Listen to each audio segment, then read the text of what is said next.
Alright. Eins, zwei, drei, los geht.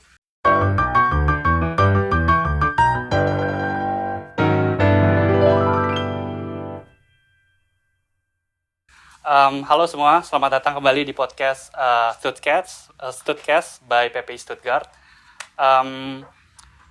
Di episode kedua kali ini kita bakal mengundang telah hadir di sini seorang PhD kandidat. Dia udah lumayan lama di sini. Kita coba gali gimana sih pengalaman dia selama di Stuttgart. Terus apa pandangan dia terhadap Jerman terutama. Langsung aja kita berikan tepuk tangan yang meriah buat Mbak Risma Rizkia Nurdianti. Kita punya banyak nih. Halo Mbak Risma. Halo. Apa kabar? Alhamdulillah baik. Mas Rio, apa kabar? Aku baik-baik aja sih. Ya. Tadi kesini agak hujan soalnya. Iya. Cuma ini. Buat orang-orang nih yang nggak tahu Mbak Risma nih, coba bisa perkenalin diri dulu Mbak Risma. Oke, assalamualaikum warahmatullahi wabarakatuh. Selamat pagi waktu Jerman. Cuaca hari ini cukup enak ya, karena mendung, nggak terlalu panas, jadi nyaman banget. Aku PhD candidate di University of Hohenheim, sedang ambil PhD research mengenai animal nutrition and rangeland management in the tropic and subtropic. Oke. Ya sampai segitu dulu, kita bakal ngebahas lebih dalam terhadap itu. Nah, tim PPI Studcast udah nyiapin beberapa pertanyaan nih khusus buat Mbak Risma. Nah, kita juga udah coba research tentang backgroundnya Mbak Risma.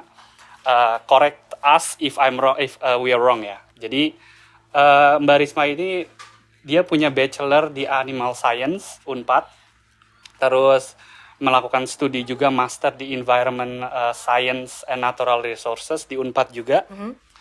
Terus habis itu dia hijrah ke Jerman, ke Unibon, ngambil second master kedua, dan sempat juga jadi dosen di Unpad. Terus habis itu Okay. PhD, sekarang PhD di Uni Hohenheim. Ya. Nah, dari situ ada yang agak keliru nggak? Saya kalau di Unpad itu sebagai asisten dosen, jadi belum dosen. Oh, oke. Jadi mengampu 4 mata kuliah, kemudian sebagai dosen luar biasa di Universitas Pasundan juga, tapi di food tech, teknologi Oke. pangan. Oke, teknologi pangan ya. Iya. Oke. Jadi Ralat itu bukan dosen tapi asisten dosen. Betul. Dan sekarang sedang menjalankan PhD di Uni Hohenheim. Betul. Oke. Nah, dari situ kita coba menelaah nih. Di Indonesia sempat studi master, terus di Jerman master lagi. Nah, itu apa tuh? Alasan dibalik itu? Baik, jadi kalau kita menarik ke belakang, karena passion saya itu pengen jadi seorang dosen, ketika saya lulus S1 dengan nilai IPK yang cukup besar gitu ya, cum laude, dan punya pengalaman asisten dosen, ketika melamar jadi dosen di Unpad, dengan berbekal S1 itu tidak cukup kan, sehingga saya harus kuliah S2. Ketika ambil kuliah S2, di situ saya ambil program Magister Ilmu Lingkungan, di mana master tesis saya itu membuat briket dari kotoran sapi. Jadi mengolah limbah menjadi energi begitu. Ketika saya coba apply menjadi dosen di Fakultas Peternakan Unpad, ternyata dinilai tidak linear. Sehingga Tunggu, tidak linear terhadap apa maksudnya? terhadap animal science yang saya lakukan saat S1. S1 saya itu animal productions, jadi lebih ke budidaya ternaknya gitu. How to manage a farm, gitu. How to produce milk, kayak gitu-gitu. Yeah. Tapi ketika S2 saya malah ambil lebih ke arah environmental science yang tadi, mengolah limbah menjadi energi. Oke. Sehingga saat itu saya berpikir, oke, mungkin saya harus S2 lagi yang di path yang sama. Gitu. Oh, oke. Makanya saya kuliah lagi, terbang ke Jerman, menggunakan beasiswa LPDP, ambillah agricultural science, prodi besarnya, tapi minornya itu saat master thesis ke animal nutrition. Jadi ini linear. Oke. Oh, ternyata ada slight different juga ya, karena aku sebagai orang awam ngelihatnya kayak, oke, itu still we're talking about animal, tapi ternyata ada dibagi ya, kalau animal production sama animal waste yang itu kan brisket itu kan. Menarik. Nah, pada saat di Bonn itu kenapa Kenapa ngambil University Bond sih? Pertama karena dia sebetulnya ada di list DAAD scholarship. Oke. Jadi saya sebetulnya scholarship hunter, scholarship fighter. Jadi dimanapun itu tadinya di Australia saya udah coba, Oh, oke. kemudian Erasmus Mundus saya juga coba, itu Göttingen Belgia. Saya pernah coba juga di Belanda. Akhirnya saya lebih tertarik ke DAAD ini, saya apply lah. Sayangnya saat itu tahun 2013 Indonesia itu bertahan di krisis global kayaknya ya. Jadi orang-orang atau aplikan dari Indonesia ini tidak berada di priority listnya untuk dapat beasiswa EPOS dari DAAD. Oke. Sehingga saya diterima di 2 university. Sebenarnya saya diterima di Unibon dan Uni Hohenheim, tapi saya lebih memilih di Unibon. Saat itu saya bingung, saya diterima nih, jarang-jarang nih dapat 2 LOE dari 2 kampus, tapi beasiswanya tidak ada. Nah, saat 2013 itu baru ada LPDP. Oke. Oke. Jadi nah, tapi buat orang-orang awam yang nggak tahu nih DAAD itu apa sih?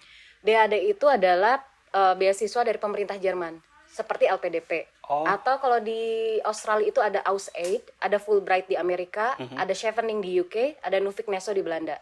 Oke. Oke. Wah, suatu hal yang baru sih buat aku terutama. Ya karena aku datang ke Jerman bukan dari jalur beasiswa, jadi ya agak sedikit awam lah tentang Iya. beasiswa itu segala macam. Tapi lumayan menarik juga, dapat 2 university. Iya, Mbak Risma pintar banget ya, apa gimana? enggak. Saya punya grit aja, grit punya apa ya? Persistence gitu. Oke. Jadi kalau punya satu mimpi, nggak ambisius tapi tetap apa ya? Kalau ambisius itu kayak saya ingin coba semuanya bagaimanapun caranya. Kalau saya tetap santai, tapi saya punya goal yang harus dicapai. Gitu. Kalau ambisius, misalnya saya pengen di Columbia University, saya kejar di Columbia University. Kalau saya di mana aja, yang penting animal science. Oke. Gitu. Berangkat dari situ. Ambisius tapi juga tetap fleksibel ya. I would say persistent ya. Persistence. Iya. Oke. Iya. Oke, menarik. Kenapa? Nah, dari Bonn itu kan selesai master di Bonn, terus apa alasan Mbak Risma untuk lanjut lagi PhD di Stuttgart?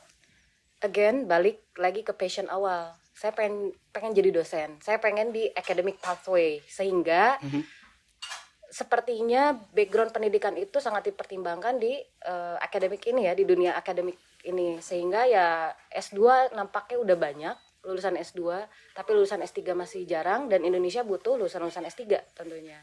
Gitu. Oke. Sehingga saya ya udah deh lanjut aja gitu. Oke, tapi kenapa Stuttgart? Kenapa? Jadi tadi kalau kita flashback, saya kan diterima di 2 university saat master, Unibon dan Uni Hohenheim. Dulu pertimbangan saya lebih ke culture, lebih ke social life dan lain sebagainya, karena di selatan itu lebih dingin daripada di barat ya, di NRW gitu, di Bundesland NRW. Tapi setelah tinggal di Bonn selama 2 tahun, kemudian saya mulai terbiasa dengan sistem di Jerman, ya kan, udah adjust well gitu. Kemudian itu masalah sosial atau culture udah nggak jadi masalah lagi, sehingga saya mulai cari indikator baru. Pertanian terbaik se-Jerman tuh di mana? Ternyata di Universitas Hohenheim atau University of Hohenheim. Kemudian metode yang saya gunakan di Unibon itu namanya Hohenheim Gas Test, penemunya di Hohenheim. Jadi apa salahnya kalau kita belajar langsung di ininya ya, di pusatnya gitu. Nah, dari tim Stuttgart juga sempat research, ada satu university juga namanya University Wageningen. Nah, itu ada masuk juga nggak kriteria sebagai ini aku pengen kesini juga nih, ada niatan kesini. Ada masuk ke dalam list Mbak Risma buat belajar nggak? Untuk PhD ya. Nampaknya saya udah jatuh cinta sama Jerman sih. Jadi kayak mindset saya pengen lanjut lagi ke Jerman. Sebetulnya saya juga di Cornell University, saya udah ngehubungin profesor di sana. Dia suka dengan topiknya tapi retired. At that moment he's retired, terus dia merekomendasikan mau nggak saya rekom ke profesor lain. But it takes time. Jadi saya Cornell University out gitu ya. Terus saya ke Manchester University, tapi bedanya Jerman sama UK ini, kalau Jerman kita approach profesornya langsung, di UK itu kita approach admission office. Jadi admission officer-nya itu menjanjikan saya, tenang nanti profesornya saya cariin. Tapi terbiasa ditantang hidup di Jerman, kayaknya it's so easy ya gitu. Jadi kayak saya butuh tantangan nih gitu. Oh, Jadi gitu, akhirnya enggak deh, Manchester University gitu. Bahkan di beberapa kampus di Jerman pun, di Freie Universität Berlin, di fakultas kedokterannya itu ada departemen untuk kedokteran hewannya. Saya juga diterima, tapi masalahnya saya buka email balasannya itu 1 tahun kemudian. Di TUM juga saya diterima, tapi saya harus tunggu 2 tahun untuk renovasi building. Okay. Jadi sebenarnya saya menyeleksi semuanya gitu. Dan pada saat itu masih situasinya sudah berada di Jerman gitu ya? Oh enggak, saya kan pulang habis ke Indonesia, habis beres S2. Oh, dari S2 di Bonn pulang lagi ke Indonesia? Pulang habis ke Indonesia, mengabdi di Indonesia, kemudian sambil cari-cari PhD, kemudian 2017 baru balik lagi ke Stuttgart. Oke. Apakah pengalaman di Bonn itu menjadi salah satu kriteria Mbak Risma diterima lagi di Jerman buat PhD? Menurut Mbak Risma gimana? Sepertinya bukan pengalaman hidupnya gitu ya, tapi profesor yang saya approach baik di dalam Jerman ataupun di luar Jerman, mereka melihat CV kita kan. Kemudian di CV kita memang mencantumkan lulusan S2 dari Universitas Bonn, Jerman. Itu udah sesuatu yang menurut saya udah plus ya. Tapi mereka nge-breakdown lagi, dia melakukan apa sih waktu S2-nya, research-nya tentang apa, teknologi apa yang dia pakai dan lain sebagainya. Makanya dari beberapa email yang saya lempar gitu ke beberapa profesor, banyak yang respon baik karena ya mereka melihat apa yang telah saya lakukan di Unibon. Oke. Terus pada saat apply, beda nggak sih apply dari ke master sama apply ke doktor? Itu beda nggak? Beda. Kalau apply master itu kita ada proses admissions. Benar. Betul kan? Nanti ada IELTS, ada apa, itu yang ada list yang harus kita penuhi. Kemudian kalau kurang bisa jadi kita nggak dapat. Beda dengan PhD, kita harus approach profesor. Nanti profesornya dia akan kasih semacam letter of acceptance atau motivation letter of acceptance atau letter of offer. Kemudian misalnya saya rezekinya dapat beasiswanya dari LPDP atau dari DAD, atau saya dapat dari project professor sebagai Mitarbeiter atau Mitarbeiterin, sebagai researcher di kampus dia, yang at the end of the day akan dapat gelar. Nah, di situ nanti misalnya profesor hanya menerima kita, urusan administrationnya itu urusan kita dengan graduate academy atau dengan kampus. Misalnya saya lulusan S2 Jerman, saya tidak harus ngambil beberapa mata kuliah. IELTS pun tidak diminta, tapi misalnya teman-teman yang dari Meksiko, dari Peru, dari Brazil, atau dari Afrika, mereka harus melampirkan IELTS certificate, kemudian GPA-nya harus di-convert, kayak gitu-gitu. Terus apa lagi ya? Yang kemarin kesulitan bagi kolega-kolega saya itu adalah ngambil 6 mata kuliah, 4-6 mata kuliah. Kalau Mbak Risma sendiri ngambil berapa mata kuliah? Enggak. Karena saya kan lulusan Unibon. Oke. Ya gitu. Oke, yang aku tangkap, correct me if I'm wrong ya. Jadi kalau misalnya lulusannya itu dari Jerman, itu nggak perlu lagi kayak ada penyetaraan gitu. Betul. Tapi kalau misalnya dia dari luar Jerman, harus ada sistem penyetaraan lagi ketika mereka mau masuk ke Jerman. Betul. Oke. Menarik. Pada saat persiapan, mungkin kita balik pada saat ke Bonn itu pertama kali ke Jerman. Level bahasa Jermannya butuh berapa sih levelnya? Waduh, itu pertanyaan yang tricky karena kita tahu tinggal di Jerman itu harus punya basic. Benar. Ya kan? Benar. At least A1. Sementara yang DAD ini saat itu 2013 itu tidak mewajibkan sertifikat bahasa Jerman apapun. Jadi hanya IELTS. Gitu. Tapi karena kita tahu diri, kita akan tinggal di negara yang non English speaking countries kan. Sehingga saya iseng aja les. Setidaknya A11 itu saya udah bisa Guten Morgen, Danke, Tschüss, itu udah sama beli donor. Gitu. Itu udah pasti membantu banget gitu. Tapi tidak diharuskan. Tapi kalau misalnya untuk teman-teman di Indonesia yang pengen kuliah di Jerman, misalnya S2, karena S2-nya itu banyak yang English Start Program. Aku saranin les aja dulu deh, supaya nggak ngeblank. Kita tahu sekeliling gitu. Walaupun sampai sekarang saya masih ngeblank nih, orang ngomong apa. Kalau cepat, kalau panjang itu saya belum paham. Gitu. Oke, berarti secara garis besar DAAD tidak mewajibkan kita untuk punya sertifikat bahasa Jerman, tapi saat apply. Tapi kembali lagi ke kita bakal hidup ke negara orang yang bahasanya beda dan kita butuh berkomunikasi dengan orang lain. Betul. Jadi itu wajib lah ya. Ya, plus kalau DAAD awardee itu mereka akan dapat kursus bahasa Jerman gratis. Ya, jadi mereka akan datang lebih awal daripada misal winter semester atau summer semester sebelum mulai, mereka datang lebih awal 3 sampai 6 bulan dileskan. Oke. Menarik. Pada saat menerima beasiswa itu dari LPDP atau DAAD, butuh blog account nggak dari Indonesia? Saat itu enggak, tapi sekarang harus. Per 2022 setahu saya ya, teman-teman saya di LPDP Jerman itu, mereka yang mengeluhkan bahwa sekarang ABH berarti Botschaft ya, berarti di Indonesia Botschaftnya dan ABH-nya tentu, ABH itu Immigration Office, mewajibkan para mahasiswa-mahasiswa atau student-student yang ingin pergi ke Jerman itu harus punya spare konto atau blog account. Sekarang wajib. Jadi letter of acceptance atau letter of scholarship atau letter of offer, letter of apalagi pokoknya garansi LOG dari LPDP itu udah nggak bisa sakti lagi. Oh gitu. Nah, menurut Barisma, blog account-nya antara orang yang masuk ke Jerman tanpa LPDP dengan LPDP itu beda apa sama? Sepertinya sama, 11.000 sekian euro sekarang per tahun. Sekarang naik, jadi kayaknya waktu zaman saya 2017 ke Stuttgart itu karena saya mau bawa keluarga, sehingga diminta tadinya untuk blog account untuk keluarga karena LPDP scholarship ini kurang. Di situ kayaknya masih sekitar 9.000 sekian per tahun per orang. Sekarang jadi 11.000 sekian per tahun per orang karena inflasi.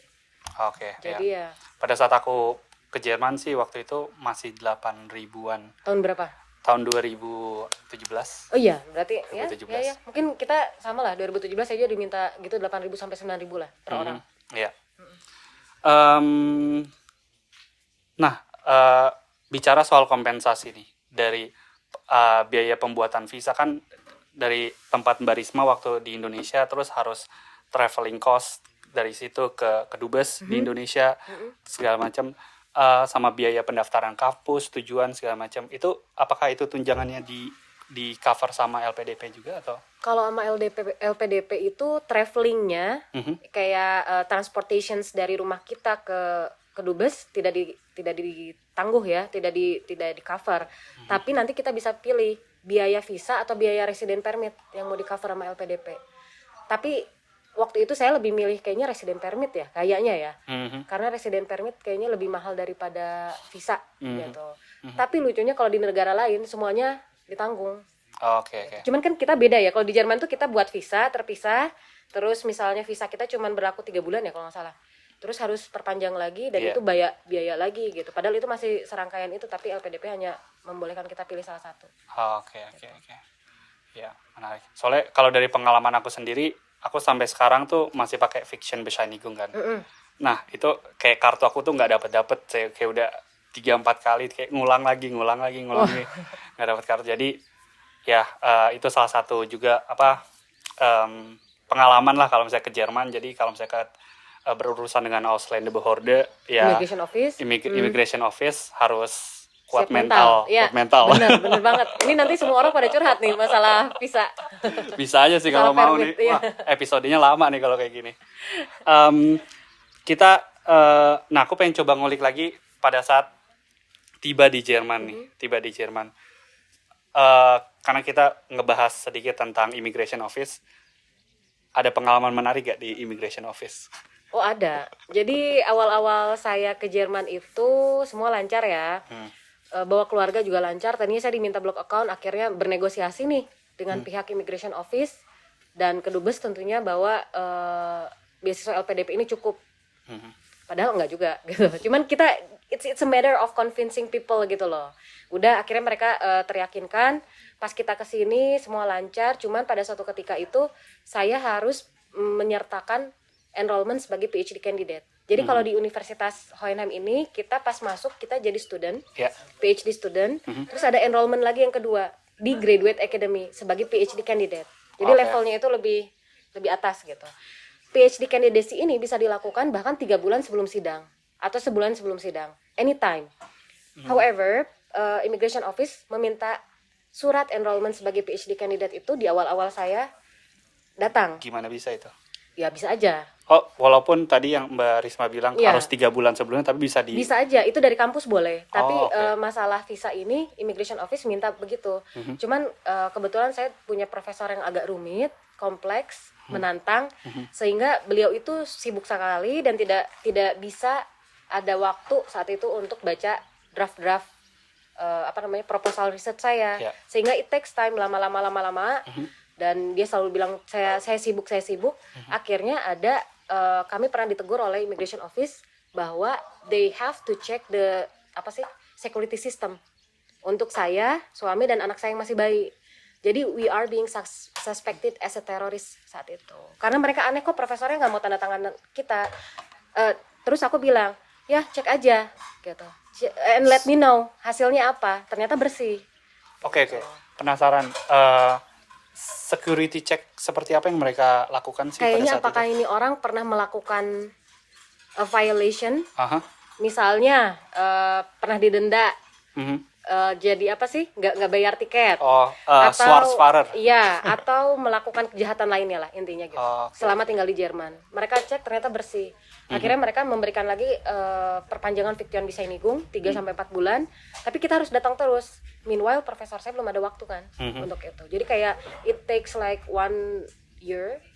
Akhirnya peringatan yang kedua datang nih dari dari Immigration Office, katanya kalau kamu masih belum bisa melampirkan PhD candidacy kamu, akan kami deportasi gitu. Jadi ya luar biasa. Tadi saya bilang saya mungkin dapat teman-teman yang baik selama tinggal di Jerman, landlord yang baik, tetangga yang baik, tapi kan masa hidup mulus terus, sehingga saya punya profesor yang luar biasa, quote and quote gitu, sehingga dia yang mempersulit saya di bagian visa lah, bagian resident permit dan lain sebagainya. Nah, yang kedua ini itu cukup hit me hard ya, karena wah gila gue dideportasi gimana gitu.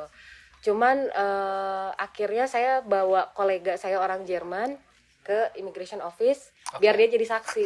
Atau jadi Kesalahan bukan saya. Atau jadi bantuin buat Iya jadi ngomong juga. Akhirnya Immigration Officer itu sampai ngomong gini, gila ya, saya hampir aja mendeportasi keluarga baik-baik gara-gara profesor itu. Yang dilakukan adalah biasanya profesor yang bantu kita, ini Immigration Officer yang bantu saya.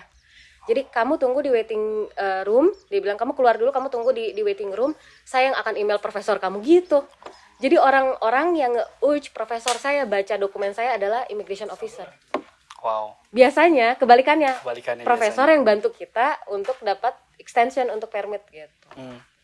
Wow. Selalu aja ada orang baik kok. Selalu aja ada orang baik. Betul. Dan nggak terduga juga dari mana. Betul. Ketika kita udah hopeless, saya udah kayak ya balik nih ke Indonesia gitu kan. Dan profesor saya selalu saya bilang, Prof, saya dianggap teroris nih gitu. Terus di komentar dia, S3 saya di Oman gitu. Jadi you will not have a problem. We do have problem. Kita punya paspor Indonesia yang sangat lemah, ya nggak? Ya kan? Gitu. Beda dia punya paspor Jerman, tinggal di Oman untuk research S3. Iya. Beda dong, nggak bisa apple to apple dong gitu. Beda. Yang kedua saya memberitahukan beliau, saya mau dideportasi loh. Terus dengan santainya dia bilang, kalau dideportasi pulang aja ke Indonesia, nanti balik lagi ke sini. No, kita akan di blacklist kalau udah sekali dideportasi. Dikira segampang itu kali ya. Terus siapa yang akan mengcover flight ticket kalau emang visa kita granted dan lain sebagainya. Jadi itulah. Oke, wow. Cuman unik kan Unik banget sih, unik banget. Dan menurut aku juga ya again dilindungi ketemu sama orang-orang baik. Betul. Yang kita nggak tahu dari mana asalnya, dan yang penting terus berusaha aja gitu ya. Betul. Segala macam.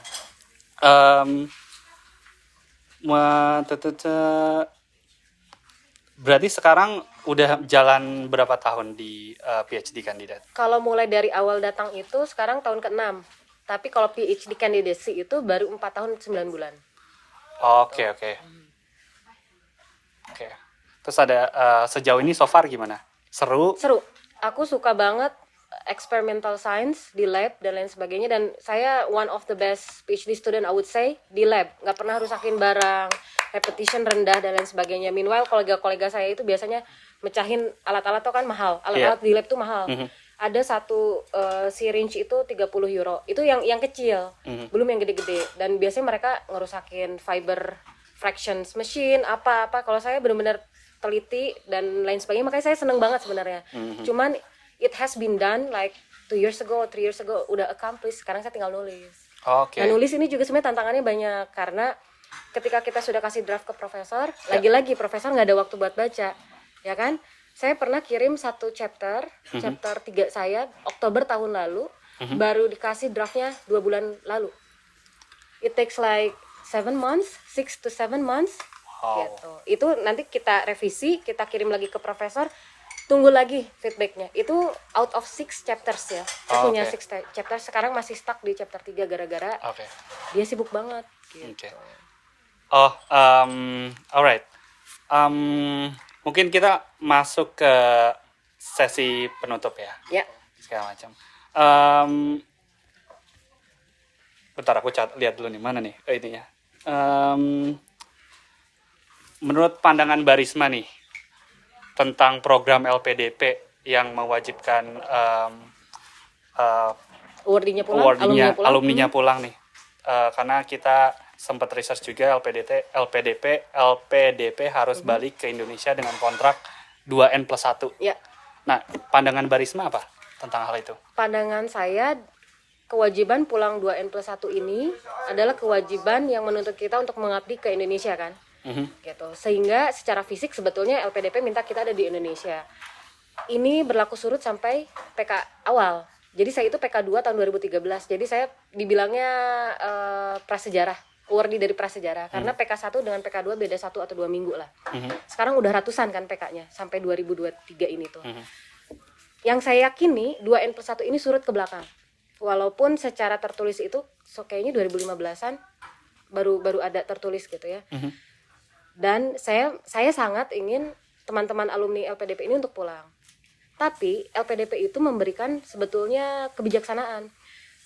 Anak-anak alumni S2 yang menggunakan beasiswa LPDP boleh lanjut S3. Jadi boleh nggak langsung 2N+1 tadi, boleh lanjut S3. Tapi ketika pulang beres S3, pulang ke Indonesia masih dihitung 2N+1. Yang S3 boleh lanjut postdoc atau boleh kerja di UN. Jadi kurang baik apa kalau menurut saya ya LPDP udah. Tunggu, ketika bilang kerja lagi di UN, apakah harus di UN atau? Harus di UN. Itu yang saya tangkap ketika meeting dengan salah satu direktur LPDP. Jadi kami itu di LPDP Jerman kami punya komunitas yang sangat solid, namanya Forum Mahasiswa Awardee LPDP Jerman, dan saya foundernya, salah satu foundernya. Di sini kami sering melakukan audiensi dengan direktorat atau direktur LPDP. Dan di salah satu kesempatannya ada Pak Dubes juga, Pak Arif Hafaz di situ juga yang menyaksikan, kami ada di forum yang sama.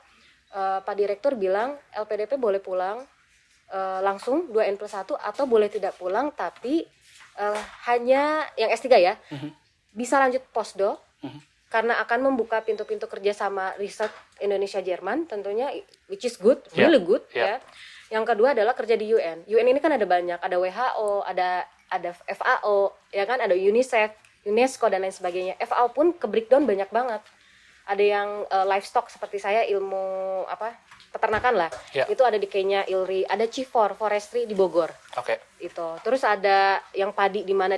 Itu boleh. Jadi selama dia masih ada sangkut pautnya dengan FAO, dengan UN, PBB, itu boleh. So far ya, tapi kita nggak pernah tahu kebijakan LPDP akan berubah seperti apa ke depannya. Tapi so far itu yang saya pahami dan yang saya harapkan teman-teman LPDP itu untuk pulang dan mengabdi. Terakhir nih buat teman-teman yang lagi di Indonesia nih, yang lagi berjuang untuk mendapatkan LPDP nih, pesan atau kata-kata untuk mereka apa Mbak Risma? Coba terus, kalau gagal coba terus, kalau gagal coba terus. Jadi dari LPDP ini juga kan boleh apply berkali-kali. Jadi teman-teman ketika misalnya gagal, pelajari apa yang gagal, apakah di dokumen, atau misalnya apakah di tes skolastik, atau apakah di tes yang interview.